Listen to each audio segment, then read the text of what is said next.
Hello friend, स्वागत है आपका अपने चैनल आस्क क्लास में। आज की इस वीडियो में बिहार बोर्ड कक्षा 10वीं के लिए हिंदी का एक मॉडल पेपर सॉल्व करेंगे।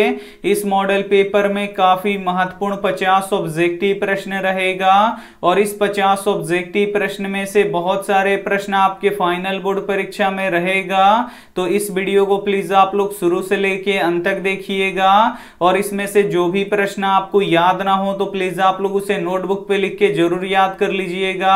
और चैनल को अभी तक आप सब्सक्राइब नहीं किए हैं तो चैनल को सब्सक्राइब कर लीजिएगा और सब्सक्राइब करने के बाद एक बेल आइकन आता है तो बेल आइकन को दबा के ऑल पे कर लीजिएगा ताकि जब भी लाइव क्लास हो तो आपके पास नोटिफिकेशन पहुंचता रहे।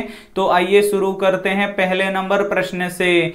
तो पहला नंबर प्रश्न है कि सत्य के साथ मेरा प्रयोग किसने लिखा है। ए ऑप्शन है महात्मा गांधी ने, बी ऑप्शन है रविंद्रनाथ ने, सी ऑप्शन है भीमराव ने, डी ऑप्शन है अकबर ने। तो यहाँ पे आपको बताना है कि सत्य के साथ मेरा प्रयोग किसने लिखा है। तो महात्मा गांधी जी ने लिखा है, इसे आपको याद रखना है। यहाँ पे ए ऑप्शन बिल्कुल ही सही हो जाएगा। ये देखते हैं अगला प्रश्न दो नंबर प्रश्न है कि प्रशंसा का विलोम शब्द क्या होगा। ए ऑप्शन है निंदा, बी ऑप्शन है बड़ाई, सी ऑप्शन है सराहना, डी ऑप्शन है इनमें से कोई नहीं। तो यहाँ पे आपको बताना है कि प्रशंसा का विलोम शब्द क्या होगा। विलोम का अर्थ होता है उल्टा। तो यहाँ पे देखिए प्रशंसा का उल्टा क्या होगा, निंदा होगा। यहाँ पे ए वाला ऑप्शन बिल्कुल ही सही हो जाएगा। ये देखते हैं अगला प्रश्न तीन नंबर प्रश्न है कि बहादुर लेखक का घर छोड़कर क्यों भाग गया। ए ऑप्शन है चोरी का आरोप लगने पर, बी ऑप्शन है खाना नहीं मिलने पर, सी ऑप्शन है बहुत काम करना पड़ता था, डी ऑप्शन है गाय चराना पड़ता था। तो यहाँ पे आपको बताना है कि बहादुर लेखक का घर छोड़कर क्यों भाग गया। तो चोरी का जब झूठा आरोप लगा तो बहादुर लेखक का घर छोड़कर चला गया। यहाँ पे ए ऑप्शन बिल्कुल ही सही हो जाएगा। ये देखते हैं अगला प्रश्न चार नंबर प्रश्न है कि अंबेडकर के अनुसार आदर्श समाज किस पर आधारित होगा। ए ऑप्शन है स्वतंत्रता पे, बी ऑप्शन है समानता पे, सी ऑप्शन है भ्रांतित्व पर, डी ऑप्शन है सभी पर। तो यहाँ पे आपको बताना है कि अंबेडकर के अनुसार आदर्श समाज किस पर आधारित होगा।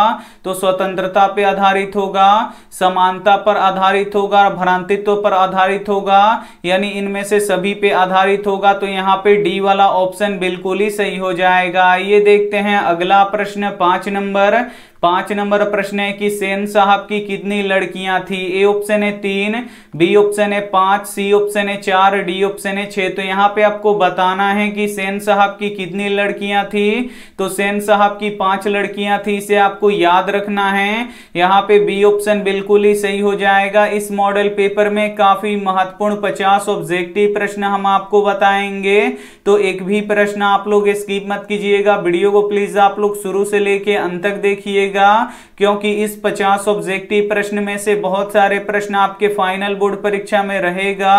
और वीडियो को अभी तक आप लाइक नहीं किए तो प्लीज आप लोग वीडियो को लाइक भी कर दीजिएगा। ये देखते हैं अगला प्रश्न 6 नंबर प्रश्न है कि चंद्रगुप्त विक्रमादित्य कहाँ के राजा था। ए ऑप्शन है उड़ीसा का, बी ऑप्शन है मिथिला का, सी ऑप्शन है पटना का, डी ऑप्शन है दिल्ली का। तो यहाँ पे आपको बताना है कि चंद्रगुप्त विक्रमादित्य कहाँ का राजा था। तो ये पटना का राजा था, इसे आपको याद रखना है। यहाँ पे सी ऑप्शन बिल्कुल ही सही हो जाएगा। ये देखते हैं अगला प्रश्न 7 नंबर प्रश्न है कि दूसरों की नकल करके लिखा गया साहित्य कैसा होता है। ए ऑप्शन है उत्तम, बी ऑप्शन है मध्यम, सी ऑप्शन है अधम, डी ऑप्शन है व्यंग। तो यहाँ पे आपको बताना है कि दूसरों की नकल करके लिखा गया साहित्य कैसा होता है। तो अधम होता है, इसे आपको याद रखना है। यहाँ पे सी ऑप्शन बिल्कुल ही सही हो जाएगा। ये देखते हैं अगला प्रश्न 8 नंबर प्रश्न है कि बिरजू महाराज किस शैली के नर्तक हैं। ए ऑप्शन है कथक,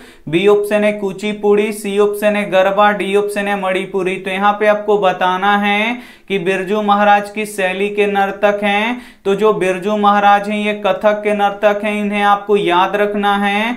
यहाँ पे ए ऑप्शन बिल्कुल ही सही हो जाएगा। ये देखते हैं अगला प्रश्न 9 नंबर प्रश्न है कि हर वर्ष आविनियों में कब रंग समारोह होता था। ए ऑप्शन है गर्मी में, बी ऑप्शन है सर्दी में, सी ऑप्शन है वसंत ऋतु में, डी ऑप्शन है बरसात में। तो यहाँ पे आपको बताना है कि हर वर्ष अविनियों में कब रंग समारोह होता था, तो गर्मी में होता था, इसे आपको याद रखना है। यहाँ पे ए ऑप्शन बिल्कुल ही सही हो जाएगा। ये देखते हैं अगला प्रश्न 10 नंबर प्रश्न है कि दीदी कमरे में क्या कर रही थी। ए ऑप्शन है सोई हुई थी, बी ऑप्शन है सिसक सिसक कर रो रही थी, सी ऑप्शन है खाना खा रही थी, डी ऑप्शन है किताब पढ़ रही थी। तो यहाँ पे आपको बताना है कि दीदी कमरे में क्या कर रही थी, तो सिसक सिसक कर रो रही थी, इसे आपको याद रखना है। यहाँ पे बी ऑप्शन बिल्कुल ही सही हो जाएगा। ये देखते हैं अगला प्रश्न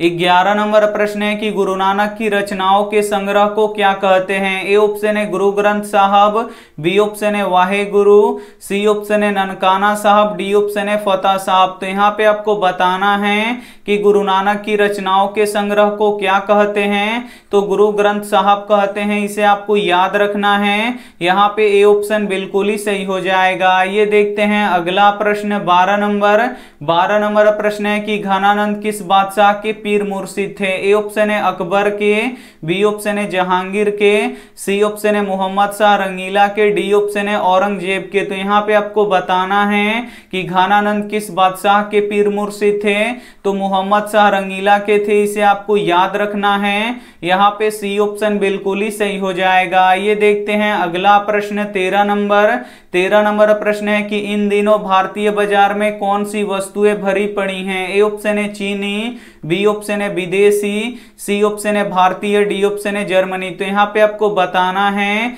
कि इन दिनों भारतीय बाजार में कौन सी वस्तुएं भरी पड़ी हैं, तो विदेशी वस्तुएं भरी पड़ी हैं, इसे आपको याद रखना है। यहाँ पे बी ऑप्शन बिल्कुल ही सही हो जाएगा। ये देखते हैं अगला प्रश्न 14 नंबर प्रश्न है कि हमारी नींद कविता में नींद किसका प्रतीक है। ए ऑप्शन है उम्मीद का, बी ऑप्शन है आलस का, सी ऑप्शन है साहस का, डी ऑप्शन है प्रसन्नता का। तो यहाँ पे आपको बताना है कि हमारी नींद कविता में नींद किसका प्रतीक है, तो जो नींद है ये आलस का प्रतीक है, इसे आपको याद रखना है। यहाँ पे बी ऑप्शन बिल्कुल ही सही हो जाएगा। और अभी तक आप वीडियो को लाइक नहीं किए तो प्लीज आप लोग वीडियो को लाइक भी कर दीजिएगा। ये देखते हैं अगला प्रश्न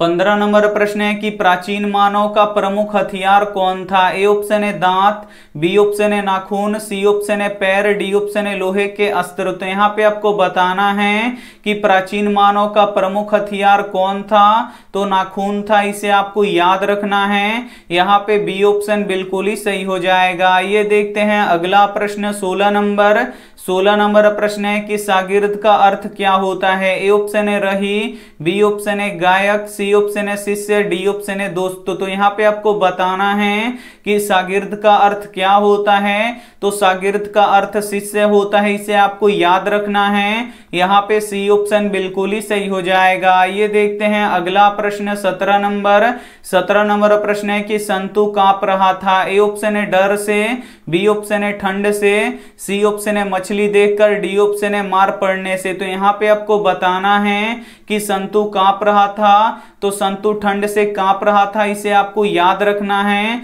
यहाँ पे बी ऑप्शन बिल्कुल ही सही हो जाएगा। ये देखते हैं अगला प्रश्न 18 नंबर प्रश्न है कि शेक्सपियर किस भाषा के कवि हैं। ए ऑप्शन है ग्रीक भाषा के, बी ऑप्शन है अंग्रेजी भाषा के, सी ऑप्शन है फ्रेंच भाषा के, डी ऑप्शन है संस्कृत भाषा के। तो यहाँ पे आपको बताना है कि शेक्सपियर किस भाषा के कवि हैं, तो जो शेक्सपियर हैं ये अंग्रेजी भाषा के कवि हैं। तो यहाँ पे बी ऑप्शन बिल्कुल ही सही हो जाएगा। ये देखते हैं अगला प्रश्न 19 नंबर प्रश्न है कि सास बहू के बीच विवाद का क्या कारण था। ए ऑप्शन है संपत्ति, बी ऑप्शन है व्यापार, सी ऑप्शन है बहू द्वारा अपने बेटे को पीटना, डी ऑप्शन है इनमें से कोई नहीं। तो यहाँ पे आपको बताना है कि सास बहू के बीच विवाद का क्या कारण था, तो बहू द्वारा अपने बेटे को पीटना था, इसे आपको याद रखना है। यहाँ पे सी ऑप्शन बिल्कुल ही सही हो जाएगा। ये देखते हैं अगला प्रश्न 20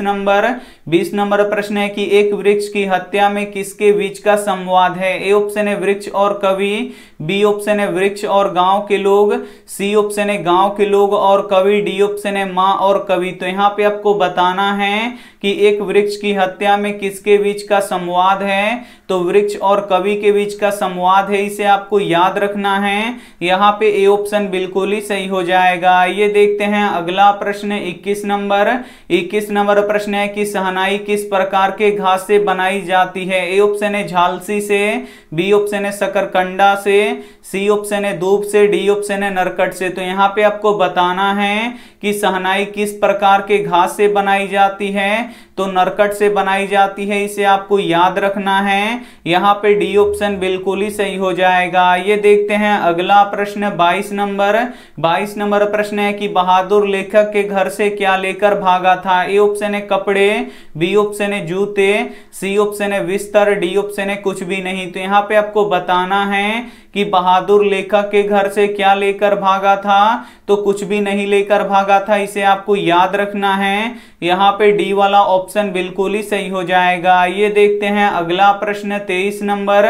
23 नंबर प्रश्न है कि मोटर कार को कोई खतरा था तो किससे था। ए ऑप्शन है खोखा से, बी ऑप्शन है मदन से, सी ऑप्शन है सीमा से, डी ऑप्शन है शेफाली से। तो यहाँ पे आपको बताना है कि मोटर कार को कोई खतरा था तो किससे था, तो खोखा से था, इसे आपको याद रखना है। यहाँ पे ए ऑप्शन बिल्कुल ही सही हो जाएगा। ये देखते हैं अगला प्रश्न 24 नंबर। 24 नंबर प्रश्न है कि मक्खन लगाना मुहावरे का सही अर्थ क्या है। ए ऑप्शन है मालिश करना, बी ऑप्शन है मक्खन लगाना, सी ऑप्शन है खुशामद करना, डी ऑप्शन है परहेज करना। तो यहाँ पे आपको बताना है कि मक्खन लगाना मुहावरे का सही अर्थ क्या है, तो खुशामद करना है, इसे आपको याद रखना है। यहाँ पे सी ऑप्शन बिल्कुल ही सही हो जाएगा। ये देखते हैं अगला प्रश्न 25 नंबर। 25 नंबर प्रश्न है कि सेन साहब की नई मोटर कार किस रंग की थी। ए ऑप्शन है सफेद रंग की, बी ऑप्शन है लाल रंग की, सी ऑप्शन है काली रंग की, डी ऑप्शन है नीली रंग की। तो यहाँ पे आपको बताना है कि सेन साहब की नई मोटर कार किस रंग की थी, तो काली रंग की थी, इसे आपको याद रखना है। यहाँ पे सी ऑप्शन बिल्कुल ही सही हो जाएगा। ये देखते हैं अगला प्रश्न 26 नंबर। 26 नंबर प्रश्न है कि रेनर मारिया रिल्के द्वारा रचित कविता है। ए ऑप्शन है मेरे बिन तुम प्रभु, बी ऑप्शन है लौट कर आऊंगा फिर, सी ऑप्शन है अक्षर ज्ञान, डी ऑप्शन है हमारी नींद। तो यहाँ पे आपको बताना है कि रेनर मारिया रिल्के द्वारा रचित कविता है, तो मेरे बिन तुम प्रभु है, इसे आपको याद रखना है। यहाँ पे ए ऑप्शन बिल्कुल ही सही हो जाएगा। ये देखते हैं अगला प्रश्न 27 नंबर। 27 नंबर प्रश्न है कि बहादुर तुमको अपनी माँ की याद आती है, ऐसा कौन पूछा था। ए ऑप्शन है निर्मला ने, बी ऑप्शन है किशोर ने, सी ऑप्शन है लेखक ने, डी ऑप्शन है भाई ने। तो यहाँ पे आपको बताना है कि बहादुर तुमको अपनी माँ की याद आती है, ऐसा कौन पूछा था, तो निर्मला ने पूछा था, इसे आपको याद रखना है। यहाँ पे ए ऑप्शन बिल्कुल ही सही हो जाएगा। ये देखते हैं अगला प्रश्न 28 नंबर। 28 नंबर प्रश्न है कि आदिम का अर्थ क्या होता है। ए ऑप्शन है आदमी, बी ऑप्शन है अति प्राचीन, सी ऑप्शन है नया, डी ऑप्शन है वन मनुष्य। तो यहाँ पे आपको बताना है कि आदिम का अर्थ क्या होता है, तो आदिम का अर्थ अति प्राचीन होता है, इसे आपको याद रखना है। यहाँ पे बी ऑप्शन बिल्कुल ही सही हो जाएगा। ये देखते हैं अगला प्रश्न 29 नंबर। 29 नंबर प्रश्न है कि गांधी जी की पत्नी का नाम क्या था। ए ऑप्शन है कस्तूरबा, बी ऑप्शन है कमला, सी ऑप्शन है बिमला, डी ऑप्शन है सिमरन। तो यहाँ पे आपको बताना है कि गांधी जी की पत्नी का नाम क्या था, तो कस्तूरबा था, इसे आपको याद रखना है। यहाँ पे ए ऑप्शन बिल्कुल ही सही हो जाएगा। ये देखते हैं अगला प्रश्न 30 नंबर। 30 नंबर प्रश्न है कि कवि के अनुसार जनतंत्र के देवता कौन है। ए ऑप्शन है नेता, बी ऑप्शन है मंत्री, सी ऑप्शन है शिक्षक, डी ऑप्शन है किसान मजदूर। तो यहाँ पे आपको बताना है कि कवि के अनुसार जनतंत्र के देवता कौन है, तो किसान मजदूर हैं, इन्हें आपको याद रखना है। यहाँ पे डी वाला ऑप्शन बिल्कुल ही सही हो जाएगा। ये देखते हैं अगला प्रश्न 31 नंबर। 31 नंबर प्रश्न है कि पपाती बेहोश क्यों पड़ी थी। ए ऑप्शन है सर दर्द के कारण, बी ऑप्शन है तेज बुखार के कारण, सी ऑप्शन है चोट लगने के कारण, डी ऑप्शन है पेट दर्द के कारण। तो यहाँ पे आपको बताना है कि पपाती बेहोश क्यों पड़ी थी, तो तेज बुखार के कारण बेहोश पड़ी थी, इसे आपको याद रखना है। यहाँ पे बी वाला ऑप्शन बिल्कुल ही सही हो जाएगा। ये देखते हैं अगला प्रश्न 32 नंबर। 32 नंबर प्रश्न है कि किसे खोकर ईश्वर अपना अर्थ खो बैठेंगे। ए ऑप्शन है देव को, बी ऑप्शन है धर्म गुरु को, सी ऑप्शन है दानव को, डी ऑप्शन है भक्त को। तो यहाँ पे आपको बताना है कि किसे खोकर ईश्वर अपना अर्थ खो बैठेंगे। तो भक्त को खोकर ईश्वर अपना अर्थ खो बैठेंगे, इसे आपको याद रखना है। यहाँ पे डी वाला ऑप्शन बिल्कुल ही सही हो जाएगा। ये देखते हैं अगला प्रश्न 33 नंबर। 33 नंबर प्रश्न है कि कवि अगले जन्म कहाँ लौटने की बात करता है। ए ऑप्शन है बिहार में, बी ऑप्शन है बंगाल में, सी ऑप्शन है उड़ीसा में, डी ऑप्शन है नेपाल में। तो यहाँ पे आपको बताना है कि कवि अगले जन्म कहाँ लौटने की बात करता है। तो बंगाल में लौटने की बात करता है, इसे आपको याद रखना है। यहाँ पे बी ऑप्शन बिल्कुल ही सही हो जाएगा। ये देखते हैं अगला प्रश्न 34 नंबर। 34 नंबर प्रश्न है कि भारत माता की आंखें झुकी हुई हैं। ए ऑप्शन है ईर्ष्या से, बी ऑप्शन है घृणा से, सी ऑप्शन है चिंता से, डी ऑप्शन है अंधकार से। तो यहाँ पे आपको बताना है कि भारत माता की आंखें झुकी हुई हैं। तो भारत माता की आंखें चिंता से झुकी हुई है, इसे आपको याद रखना है। यहाँ पे सी वाला ऑप्शन बिल्कुल ही सही हो जाएगा। ये देखते हैं अगला प्रश्न 35 नंबर। 35 नंबर प्रश्न है कि भारत में बेरोजगारी का एक प्रमुख और प्रत्यक्ष कारण कौन सा है। ए ऑप्शन है सती प्रथा, बी ऑप्शन है दहेज प्रथा, सी ऑप्शन है जाति प्रथा, डी ऑप्शन है बाल विवाह। तो यहाँ पे आपको बताना है कि भारत में बेरोजगारी का एक प्रमुख और प्रत्यक्ष कारण कौन सा है। तो जाति प्रथा है, इसे आपको याद रखना है। यहाँ पे सी वाला ऑप्शन बिल्कुल ही सही हो जाएगा। ये देखते हैं अगला प्रश्न 36 नंबर। 36 नंबर प्रश्न है कि नालंदा विश्वविद्यालय कहाँ स्थित है। ए ऑप्शन है बिहार में, बी ऑप्शन है उत्तर प्रदेश में, सी ऑप्शन है मध्य प्रदेश में, डी ऑप्शन है गुजरात में। तो यहाँ पे आपको बताना है कि नालंदा विश्वविद्यालय कहाँ स्थित है। तो ये बिहार में स्थित है, इसे आपको याद रखना है। यहाँ पे ए वाला ऑप्शन बिल्कुल ही सही हो जाएगा। ये देखते हैं अगला प्रश्न 37 नंबर। 37 नंबर प्रश्न है कि सिख धर्म के संस्थापक कौन हैं। ए ऑप्शन है गुरु गोविंद सिंह, बी ऑप्शन है गुरु नानक देव, सी ऑप्शन है गुरु अंगद, डी ऑप्शन है महावीर स्वामी। तो यहाँ पे आपको बताना है कि सिख धर्म के संस्थापक कौन हैं। तो गुरु नानक देव हैं, इन्हें आपको याद रखना है। यहाँ पे बी वाला ऑप्शन बिल्कुल ही सही हो जाएगा। ये देखते हैं अगला प्रश्न 38 नंबर। 38 नंबर प्रश्न है कि यंग इंडिया पत्रिका का संपादन किनके द्वारा किया गया था। ए ऑप्शन है जवाहरलाल नेहरू, बी ऑप्शन है राजेंद्र प्रसाद, सी ऑप्शन है महात्मा गांधी, डी ऑप्शन है अंबेडकर। तो यहाँ पे आपको बताना है कि यंग इंडिया पत्रिका का संपादन किसके द्वारा किया गया था। तो महात्मा गांधी जी के द्वारा किया गया था, इसे आपको याद रखना है। यहाँ पे सी वाला ऑप्शन बिल्कुल ही सही हो जाएगा। ये देखते हैं अगला प्रश्न 39 नंबर। 39 नंबर प्रश्न है कि उगते सूरज के देश किस देश को कहा जाता है। ए ऑप्शन है भारत को, बी ऑप्शन है श्रीलंका को, सी ऑप्शन है नेपाल को, डी ऑप्शन है जापान को। तो यहाँ पे आपको बताना है कि उगते सूरज का देश किस देश को कहा जाता है। तो जापान को कहा जाता है, इसे आपको याद रखना है। यहाँ पे डी वाला ऑप्शन बिल्कुल ही सही हो जाएगा। ये देखते हैं अगला प्रश्न 40 नंबर। 40 नंबर प्रश्न है कि दारिश क्या है। ए ऑप्शन है सोने के सिक्के, बी ऑप्शन है चांदी के सिक्के, सी ऑप्शन है पीतल के सिक्के, डी ऑप्शन है लोहा के सिक्के। तो यहाँ पे आपको बताना है कि दारिश क्या है। तो दारिश सोने के सिक्के हैं, इसे आपको याद रखना है। यहाँ पे ए वाला ऑप्शन बिल्कुल ही सही हो जाएगा। ये देखते हैं अगला प्रश्न 41 नंबर। 41 नंबर प्रश्न है कि जारशाही कहाँ थी। ए ऑप्शन है रूस में, बी ऑप्शन है फ्रांस में, सी ऑप्शन है नेपाल में, डी ऑप्शन है चीन में। तो यहाँ पे आपको बताना है कि जारशाही कहाँ थी। तो जारशाही रूस में थी, इसे आपको याद रखना है। यहाँ पे ए वाला ऑप्शन बिल्कुल ही सही हो जाएगा। ये देखते हैं अगला प्रश्न 42 नंबर। 42 नंबर प्रश्न है कि भारत के सबसे प्राचीनतम भाषा कौन सी है। ए ऑप्शन है मगही, बी ऑप्शन है प्राकृत, सी ऑप्शन है संस्कृत, डी ऑप्शन है हिंदी। तो यहाँ पे आपको बताना है कि भारत के सबसे प्राचीनतम भाषा कौन सी है। तो संस्कृत है, इसे आपको याद रखना है। यहाँ पे सी वाला ऑप्शन बिल्कुल ही सही हो जाएगा। ये देखते हैं अगला प्रश्न 43 नंबर।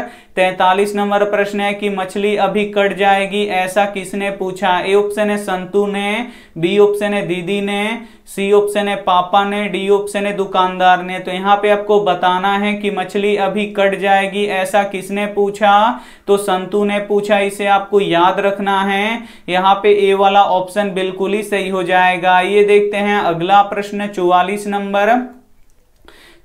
नंबर प्रश्न है कि शुद्ध शब्द कौन सा है। यहाँ पे आपको कृपा का शुद्ध शब्द इसमें से ढूंढना है कि कौन सा कृपा इसमें सही लिखा है। तो जो डी वाला कृपा लिखा है ये बिल्कुल ही सही लिखा है। यहाँ पे डी वाला ऑप्शन बिल्कुल ही सही हो जाएगा। ये देखते हैं अगला प्रश्न 45 नंबर प्रश्न है कि दूर से कौन ललकारता है। ए ऑप्शन है दुश्मन, बी ऑप्शन है डाकू, सी ऑप्शन है वृक्ष, डी ऑप्शन है माँ। तो यहाँ पे आपको बताना है कि दूर से कौन ललकारता है, तो दूर से वृक्ष ललकारता है, इसे आपको याद रखना है। यहाँ पे सी वाला ऑप्शन बिल्कुल ही सही हो जाएगा। ये देखते हैं अगला प्रश्न 46 नंबर प्रश्न है कि बहादुर से मार खाकर भैंस किसके पास आई। ए ऑप्शन है बहन के पास, बी ऑप्शन है माँ के पास, सी ऑप्शन है दीदी के पास, डी ऑप्शन है नानी के पास। तो यहाँ पे आपको बताना है कि बहादुर से मार खाकर भैंस किसके पास आई, तो माँ के पास आई, इसे आपको याद रखना है। यहाँ पे बी वाला ऑप्शन बिल्कुल ही सही हो जाएगा। ये देखते हैं अगला प्रश्न 47 नंबर प्रश्न है कि जान पर खेलना मुहावरे का सही अर्थ क्या होगा। ए ऑप्शन है प्राणों को संकट में डालना, बी ऑप्शन है निडर होना, सी ऑप्शन है बलवान होना, डी ऑप्शन है किसी की ना मानना। तो यहाँ पे आपको बताना है कि जान पर खेलना मुहावरे का सही अर्थ क्या होगा, तो प्राणों को संकट में डालना होगा, इसे आपको याद रखना है। यहाँ पे ए वाला ऑप्शन बिल्कुल ही सही हो जाएगा। ये देखते हैं अगला प्रश्न 48 नंबर प्रश्न है कि रसखान को किसने शिक्षा दी थी। ए ऑप्शन है गोकुलनाथ ने, बी ऑप्शन है गोरखनाथ ने, सी ऑप्शन है विट्ठलनाथ ने, डी ऑप्शन है इनमें से कोई नहीं। तो यहाँ पे आपको बताना है कि रसखान को किसने शिक्षा दी थी, तो विट्ठलनाथ ने दिया था, इसे आपको याद रखना है। यहाँ पे सी वाला ऑप्शन बिल्कुल ही सही हो जाएगा। ये देखते हैं अगला प्रश्न 49 नंबर प्रश्न है कि पिताजी ने बाजार से कितनी मछलियां खरीदी थी। ए ऑप्शन है 2, बी ऑप्शन है 3, सी ऑप्शन है 4, डी ऑप्शन है 5। तो यहाँ पे आपको बताना है कि पिताजी ने बाजार से कितनी मछलियां खरीदी थी, तो 3 मछलियां खरीदी थी, इसे आपको याद रखना है। यहाँ पे बी वाला ऑप्शन बिल्कुल ही सही हो जाएगा। ये देखते हैं अंतिम प्रश्न 50 नंबर प्रश्न है कि फटासुर न बख्शे कौन कहते हैं। ए ऑप्शन है सादिक हुसैन, बी ऑप्शन है बिस्मिल्लाह खां, सी ऑप्शन है अली बख्श खां, डी ऑप्शन है इनमें से कोई नहीं। तो यहाँ पे आपको बताना है कि फटासुर न बख्शे कौन कहते हैं, तो बिस्मिल्लाह खां कहते हैं, इसे आपको याद रखना है। यहाँ पे बी वाला ऑप्शन बिल्कुल ही सही हो जाएगा। इस मॉडल पेपर के काफी महत्वपूर्ण 50 ऑब्जेक्टिव प्रश्न हम आपको बता चुके हैं और इस 50 ऑब्जेक्टिव प्रश्न में से बहुत सारे प्रश्न आपके फाइनल बोर्ड परीक्षा में रहेगा। तो इसमें से जो भी प्रश्न आपको याद ना हो तो प्लीज आप लोग उसे नोटबुक पे लिख के जरूर याद कर लीजिएगा। और चैनल को अभी तक आप सब्सक्राइब नहीं किए हैं तो चैनल को सब्सक्राइब कर लीजिएगा। और सब्सक्राइब करने के बाद एक बेल आइकन आता है तो बेल आइकन को दबा के ऑल पे कर लीजिएगा। और ये रहा आपके लिए होमवर्क प्रश्न, इसका जवाब आपको कमेंट बॉक्स में देना है कि रसखान ने मालिक किसे कहा है। ए ऑप्शन है कृष्ण को, बी ऑप्शन है बलराम को, सी ऑप्शन है नंद को, डी ऑप्शन है राधा को। तो इसमें से जो भी ऑप्शन आपको सही लगे वो आप हमें कमेंट करके जरूर बताइएगा। और वीडियो को लाइक नहीं किए तो प्लीज आप लोग वीडियो को लाइक कीजिएगा, अपने दोस्तों के पास इस वीडियो को जरूर शेयर कीजिएगा। और चैनल को अभी तक आप सब्सक्राइब नहीं किए हैं तो चैनल को सब्सक्राइब करके साथ में बेल आइकन को ऑल पे दबा लीजिएगा। थैंक यू फॉर वॉचिंग, मिलते हैं अगली क्लास में, तब तक अपना ध्यान रखिए, मन लगा के पढ़ाई कीजिए। Take care and bye.